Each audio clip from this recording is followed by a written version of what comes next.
están? Nuevamente en Psicolocos voy a hablar un poco más lento hoy día porque tenemos un tema de miedo, tenemos un tema extraordinario, tenemos un tema extra paranormal, súper normal. Con nosotros hoy día para hablar de este tema, de todo lo que está más allá del evidente, Mauricio Valenzuela Valderrama y Dominique Stevens. ¿Cómo has estado, Domi, esta semana? Muy bien, con hartas cosas, trabajo, danza. Muy bien, ¿y tú? La danza. ¿No nos has comentado un poquito de eso? Sí, yo estudié danza antes de estudiar psicología. Ah. Sí, danza espectáculo. O sea, ¿te toca estar así en escenarios y cosas por el estilo? Pero ahora estoy más en training. ¿Ya? Pero ahí estamos complementando danza y psicología. Mira, eso. Sí. Todos nuestros panelistas tienen habilidades especiales, salvo yo. Salvo yo. Y el esgrima. La esgrima, sí, ahí choco de espaditas.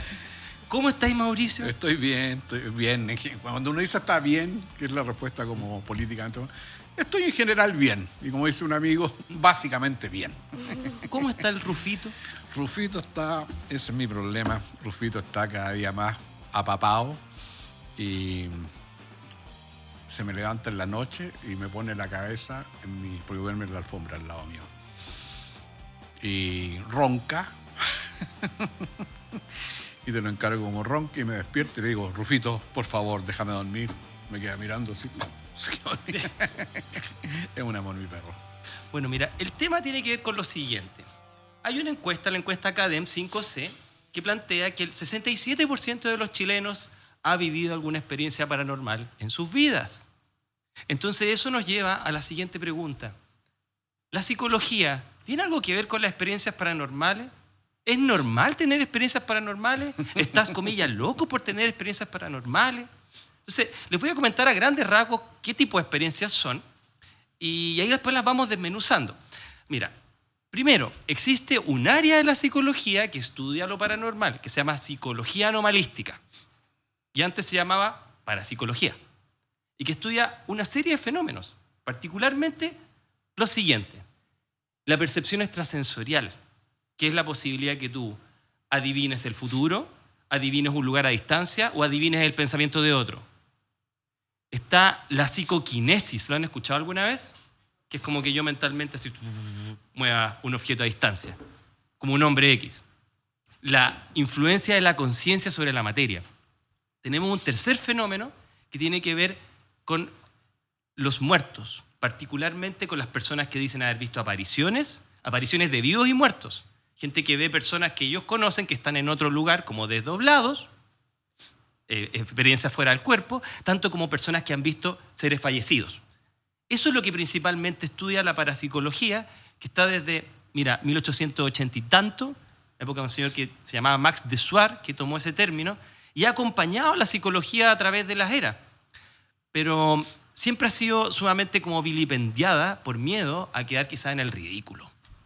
Entonces, no sé cómo lo ven ustedes con sus pacientes, con su experiencia personal, este encuentro con lo parapsicológico, con el más allá.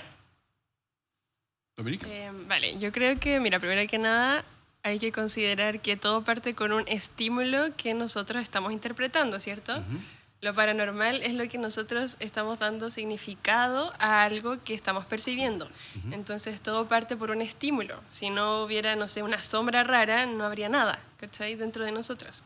Entonces, primero que nada, todo parte por un estímulo. Ya, algo que nos estimula de alguna forma, luego entra por nuestros órganos sensoriales, ¿cachai? Ya sea vista, olfato, tacto, etc. Luego hay un impulso nervioso que viaja por nuestros nervios y llega al cerebro. Luego de llegar al cerebro se incorporan varias cosas, como la memoria, las emociones, y le damos significado a esto finalmente. Integramos todo lo que sabemos, por ejemplo, conectamos con otras experiencias o algo que alguien nos dijo, que también está el tema de la sugestión súper importante. Y finalmente, como decía, le damos una interpretación a lo que estamos viviendo. Y yo no diría que lo paranormal es algo que pueda ser real o falso, porque la persona realmente lo está interpretando así. Entonces yo no diría que la persona o no lo está viviendo o está mintiendo, no, sino que dentro de su experiencia vivencial está sintiéndolo de esa forma y lo está interpretando de esa forma. Y todo comienza, como decía, por un estímulo. Mira, Mauro, ¿cómo lo ves? O sea, ¿es habitual? ¿No es habitual en tus pacientes? ¿En ti? Bueno, Que ahí la Domi también hace un análisis del más allá y el más acá del noúmeno del señor Kant, pero de ahí le damos vuelta con eso. ¿Cómo lo ves tú? En términos generales, lo que llamamos paranormal, yo diría que es aquello que no tiene una explicación, comillas, lógica o racional.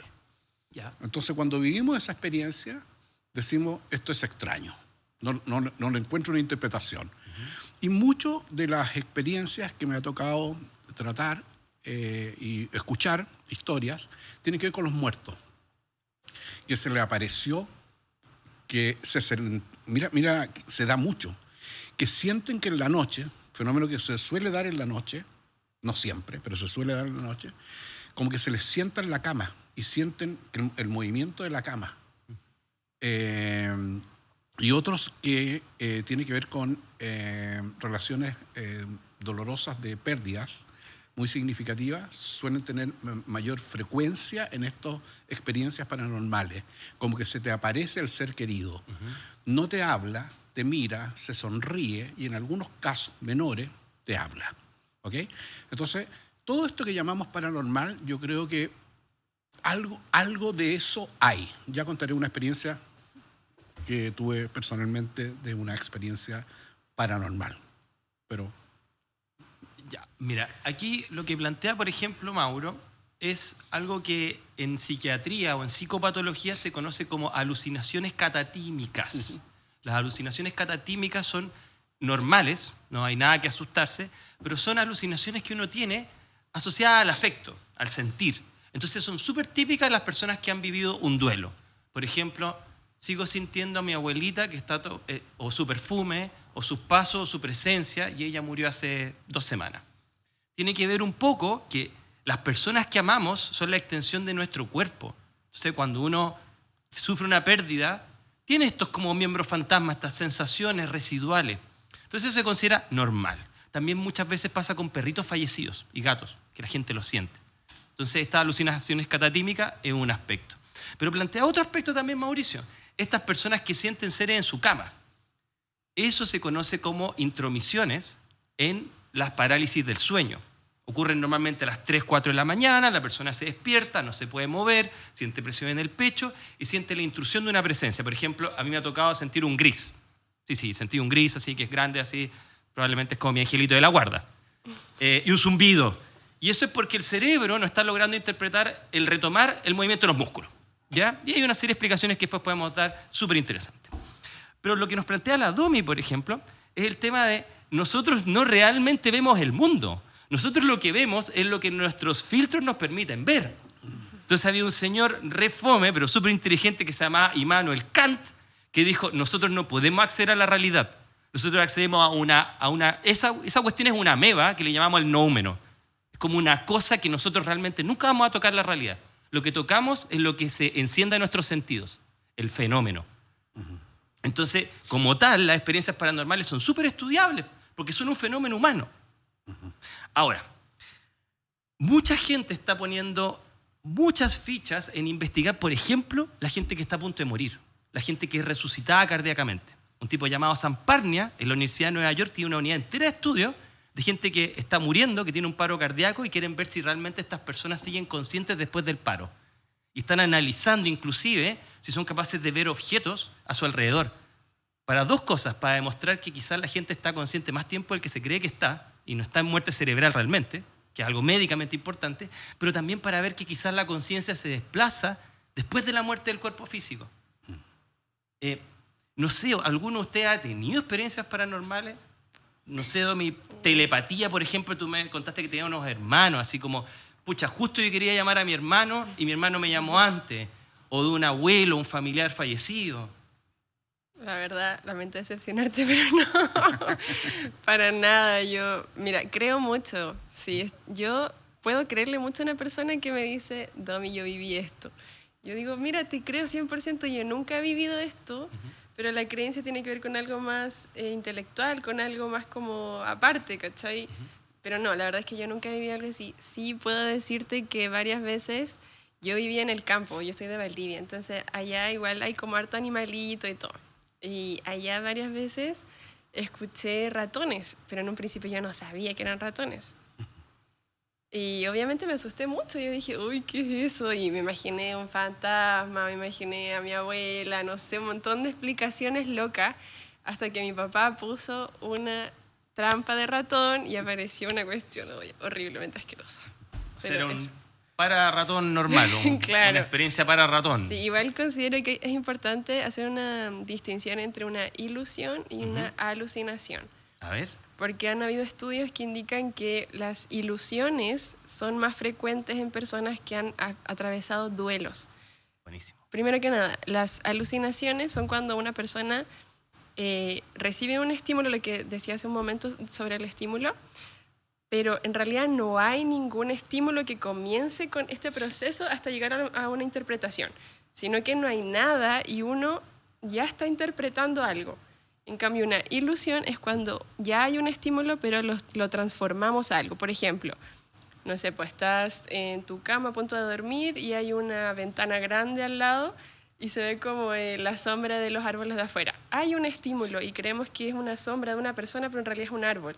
Eso es una ilusión. Y se ha visto en estudios, como decía, que las ilusiones son muy comunes en personas que acaban de atravesar duelos. No así las alucinaciones, que son más asociadas a la psicosis y todo como más patologizante.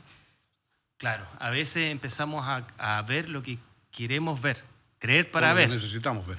Exacto, Claro. lo que necesitamos Claro, ver. si tú tienes una persona sedienta de agua en el desierto que estaba perdida y pasan tiempo, la persona va a empezar a alucinar y ve agua. Un espejismo. Lo que llamamos espejismo. Voces ¿ok? en el desierto. Voces en el desierto y todo eso. ¿Y qué te pasó a ti, Mauro, que decías que tenías algo que contar paranormal? Mira, solo necesito un par de minutos Adelante. Gracias. Y como sabía por pauta que no iba a tocar este tema, he reflexionado mucho si lo cuento o no lo cuento. Pero lo voy a contar. Bueno, Yo, como varios saben, psicólogos anteriores, he contado que viví en la selva del Amazonas con una tribu de caníbales aproximadamente durante 30 días. Una experiencia increíble. Tengo que decir que cuando yo entré, por múltiples circunstancias, era una persona, digo yo, 100% atea. O sea, 100% atea. O sea, a mí no me hablé de Dios porque Dios lo inventaron, el opio del pueblo. Yo todo eso, perfecto. Así que cuando entro a la selva del Amazonas, entro por mi querido Rousseau, que dice que el hombre nace bueno y la sociedad nos vuelve malos, por decirlo de alguna manera, nos corrompe. Y yo, convencido de eso, entro a la selva, porque qué más sano, qué más bueno, y con la ilusión de encontrarme casi con un campamento hippie, o sea, donde todos paz y hermanos, se casaba un mono y se partía en partes iguales. Bueno, lo que puedo decir que nada de eso es cierto.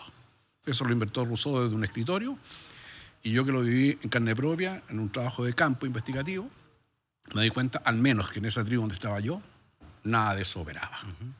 La presa más grande se la comía el cacique y el resto se lo comía el resto. Cuando pasan aproximadamente 30 días, yo estaba en una, ni siquiera era choza, pero era una comunidad chica, como de 12 personas. Y esa noche, porque tengo que decir que estos primitivos, estos caníbales, y no lo estoy tratando mal tampoco, estoy diciendo que ellos vivir en la selva profunda, que llamo yo. No es la selva que nos muestran en la televisión y en esos tours que hacen que son de niños. Vivir en la selva profunda es vivir en la oscuridad y en la humedad. Y la selva más profunda es la que no se ve. Y no se ve por razones simples. Porque debajo de los metros de tierra que hay, que son hojas generalmente, hay un mundo increíble, principalmente de insectos. Bueno, dicho toda esta pequeña introducción, yo una noche 29, 30 de estar ahí, veo que llega mucha gente que yo no tenía idea que existía. Y después me entero, papá. Cuando yo estaba ahí, de noche, le patean, comillas, mi puerta, y aparecen 2 de los 5 jóvenes que estaban ahí, 2 hijos del cacique, y 2 hablaban medianamente castellano. Después entendí por qué. Y burlescamente se empiezan a reír de mí. Y uno me pregunta, el que mejor hablaba, y me dice, ¿y tú no tienes miedo de estar acá? cuando me hace esa pregunta yo sentí miedo. Pero sabía lo que me estaba preguntando y le dije, ¿miedo de qué? Y se miraban entre ellos y se seguían burlando. Conducta que nunca habían tenido porque siempre me habían tratado bien. ¿Ok? Oh, difícil. Es duro contar esto que voy a contar. Fue tanto mi miedo que tuve una hemiplegia, ¿está bien? Todo el lado izquierdo. Cuando yo salí me pegaron en el pecho, como diciendo, ¿dónde vas? Entonces le dije, quiero estar con ustedes para compartir. Se miraron, se confundieron y me dejaron. Y cuando ya los vi un poquito más relajados, yo me corrí como un par de metros hacia atrás para estar solo, para observar bien qué estaba pasando, porque yo sabía que había llegado un momento de mi muerte. Lo sentía. Wow. Y entonces, cuando sentí eso, sentía pánico. Es fuerte lo que voy a contar. Yo creo que entré en un estado casi esquizofrénico, en el sentido de alucinaciones o algo así, salvo por el resultado que me dice no. Miren qué interesante. Y cuando yo estoy en mi desesperación, levanto un poco la vista al cielo, todo negro, todo oscuro, no se ve las estrellas, no se ve el sol, no entra el sol, todo muy así, pero instintivamente levanto e increpo a Dios, siendo ateo. Y le digo, no es justo que yo muera porque mi madre va a sufrir, porque nunca se va a enterar dónde yo morí. Eso fue lo que hablé yo, sin hablar, sino que mentalmente. Pasó menos de un minuto y siento que cae sobre mí una cúpula como de vidrio, algo extraño. Se me acaba la hemiplegia y siento la paz más grande que he sentido en mi vida. Wow. Soy responsable de todo lo que estoy contando. Y escucho una voz que yo lo interpreto como Dios. Y me dice, no vas a morir. No vas a morir. Y yo quedo mirando si esa voz la estaba escuchando el resto. No, nadie acusaba recibo de esta voz. Entonces dije, es una voz interior que yo estoy escuchando, rasgo típico de la esquizofrenia. Pero yo no me sentía esquizofrénico. Estaba en un estado de paz y de conciencia plena, como nunca tal vez. Y me dice, antes de sacarte de acá, porque vas a salir, ¿qué quieres saber? Me dice. Entonces le pregunto, yo quiero saber, porque siempre me he sentido muy desadaptado yo en esta vida, sobre todo cuando era niño. ¿Qué es la vida y cuál es el sentido de la vida? Y escucho una voz que me responde, la vida es una escalera por la cual tú puedes ascender hacia la paz o descender hacia la oscuridad donde habita la violencia. Y surge una imagen entre los árboles de esta escalera y veo gente que va descendiendo y gente que va ascendiendo. Por eso es que yo digo que la vida es un camino, pero el camino es una escalera. Lo aprendí de ahí. No es que se me ocurrió a mí. Resultado. Todo esto podría ser fantástico, alucinaciones y todo esto, si no fuera por el resultado. Gracias a esa experiencia yo estoy aquí hoy día conversando.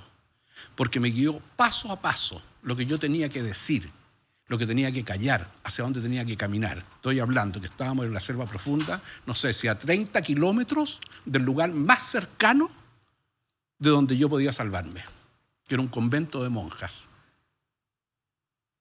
Y él me condujo hasta allá. Me condujo hasta allá por una selva donde no hay camino, donde había que atravesar ríos, donde había una selva peligrosísima. Y yo salí sano y salvo después de caminar horas y horas y horas. ¿Qué pasó que estos caníbales no me siguieron?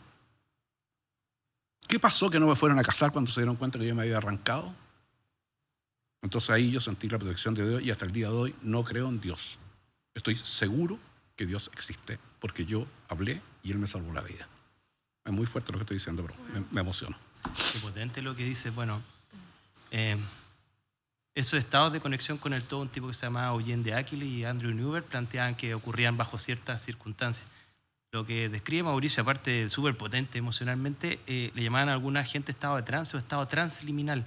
Como que tú sales del limen de la conciencia y estás como en esta especie de internet de los pensamientos, este contacto con el todo, siendo la parte, te conectas con el todo y en ese todo, que pueda llamarle cada uno Krishna, Buda, la entidad suprema, tienes conocimiento absoluto y recibe. Piensa que los griegos también lo buscaban mucho. en las inspiraciones de las musas. Las personas que tienen de repente maratones entran en estados transliminales también de trance. Ahora, cerebralmente, había un conocido de un conocido, semi-directo, un amigo de Stanley Krippner que se llama Michael Persinger, que tengo un casco de ellos, que generaba estas experiencias. Porque dice que cerebralmente cuando tú tienes mucho miedo, mucho miedo, se activa la amígdala derecha y cuando tú la sobreestimulas llega un momento como de excreción, de liberación, y se activa la izquierda, que está asociada no a ti, no a estar encerrado, sino a estar expandido. Porque ellos querían provocar experiencias paranormales, esos estados tuyos, Mauricio, pero en laboratorio. Y a eso le llamaron el casco de Dios.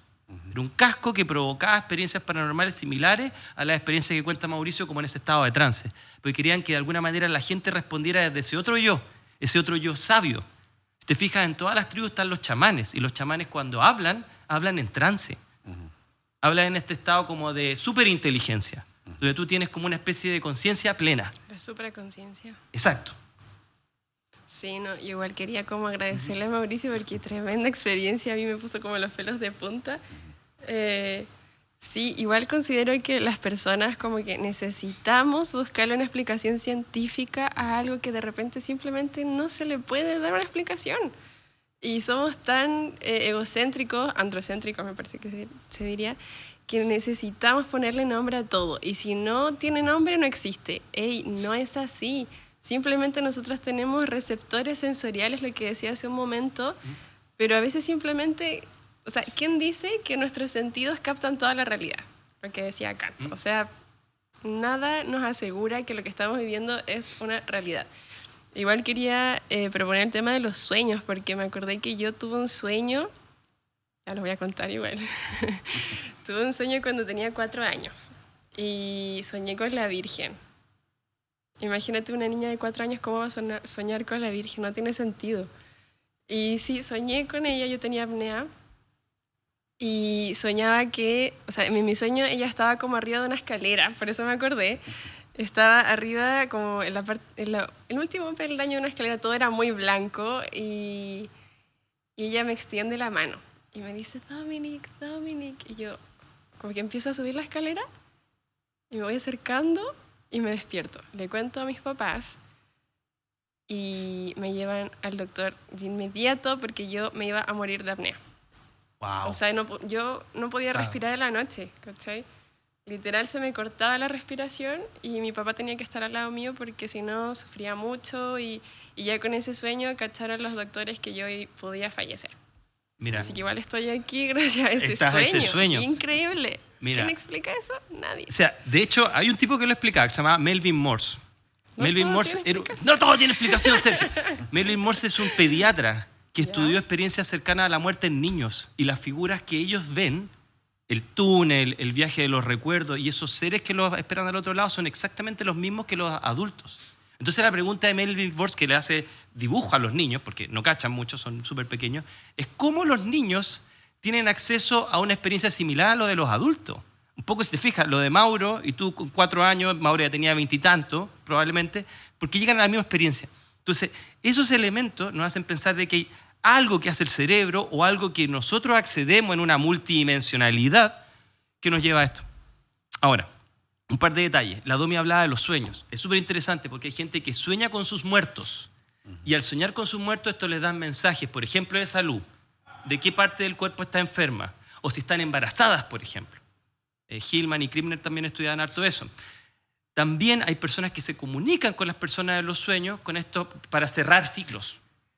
Gente que está cerca de morir sueña con los familiares que ya están muertos para cerrar ciclos que no pudieron hacer en vida.